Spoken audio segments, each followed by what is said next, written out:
Salam əziz xanımlar. Mən bugün sizə qışa tədarük haqqında danışmaq istəyirəm. Qarahat, zoğal və albalının qışa necə hazırlanıb buzdolabında saxlanılmasını və mətbəx mövzusundan bir qədər uzaq olsa da, qarahatın qadınlar üçün kosmetik cəhətdən, yəni üz dərilərini necə ondan istifadə edib maska düzəltməklərini də bölüşmək istəyirəm. Demək, mən indi hələlik sizə birinci zoğaldan başlayıram. Baxın, bu zoğalı mən təmizləmişəm, yəni seçmişəm.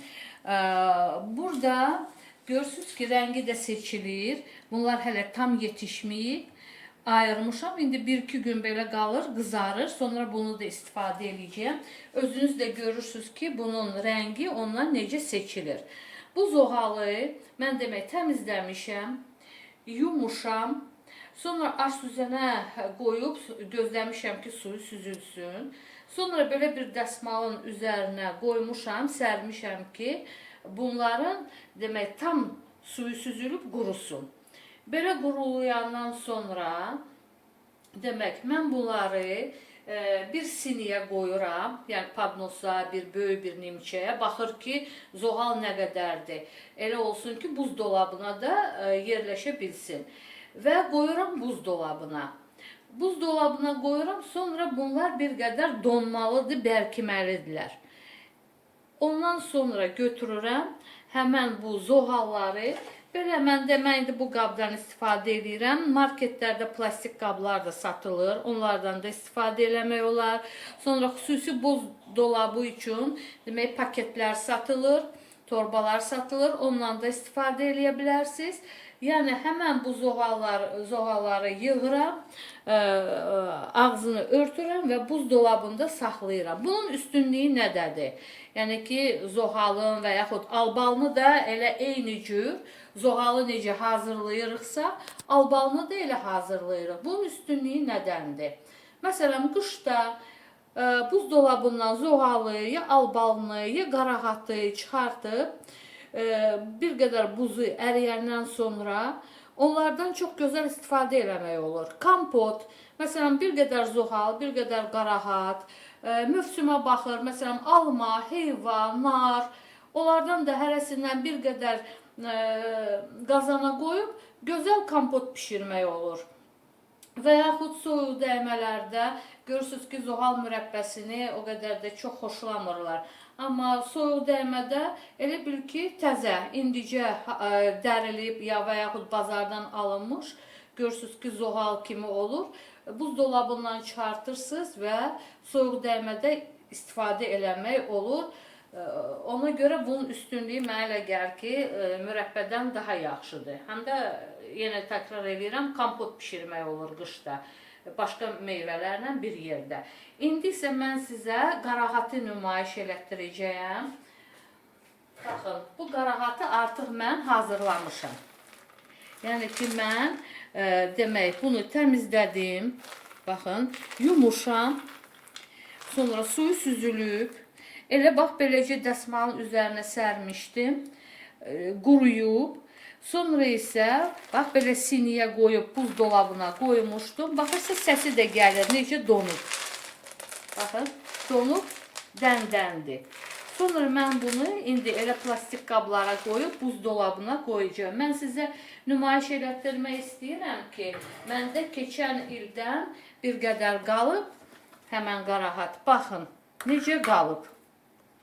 Bax, istifadə eləmək olur, yəni qoyuruq, bir qədər buz açılır və bundan istifadə eləmək olur. Bu, məndə bir qab keçən ildən qalıb.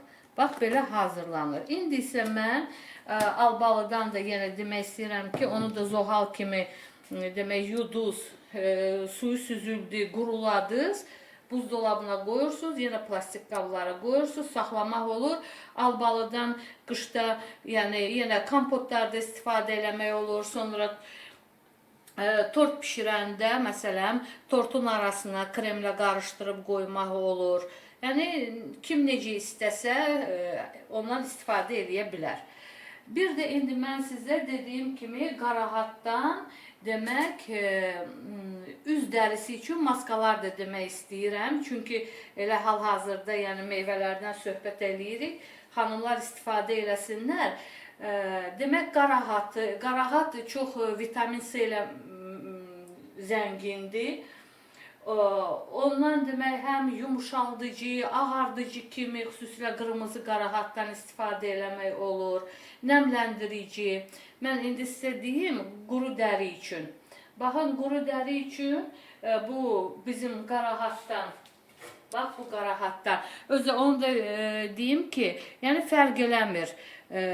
Mövsüm vaxtı alınan qarahatdan və yaxud baxın qışa hazırlanmış belə qarahatdan istifadə eləmək olar. Qışda bu qarahatı soyuducudan götürürsünüz, buzdolabından, buzu əriyir və ondan gözəl maska kimi istifadə eləmək olar.